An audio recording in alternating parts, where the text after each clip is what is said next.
অনেকেই রিকশায় চড়তেন, এখন প্রাডু গাড়িতে চড়েন আর জুলাই চেতনা বিক্রি করেন। মাননীয় স্পিকার, আজকে মাসের কত তারিখ? 28।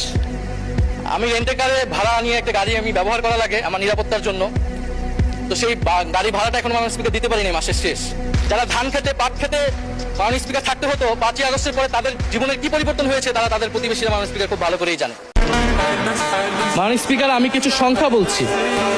1700 কোটি টাকা, 765 কোটি টাকা, 679 কোটি টাকা, 621 কোটি টাকা, 201 কোটি টাকা, 182 কোটি টাকা, 97 কোটি টাকা। মাননীয় স্পিকার, এগুলো আমাদের সংসদ সদস্য যারা তাদের ঋণ রয়েছে মাননীয় স্পিকার। এবার আমি নাম বললাম না, কিন্তু পরের সেশনে কিন্তু মাননীয় স্পিকার আমি নাম ধরেই কথা বলবো, এগুলো ফ্যাক্ট। এবং এখনো 2 জন আসতে পারে নাই এই কারণে। এখন দুর্নীতির বিরুদ্ধে তো যুদ্ধ ঘোষণা হয়েছে। এখন এই ঋণগুলো কবে বাংলাদেশের জনগণ ফেরত পাবে, বাংলাদেশের ব্যাংক ফেরত পাবে মাননীয় স্পিকার, এটা আমরা জানতে চাই। অনেকেই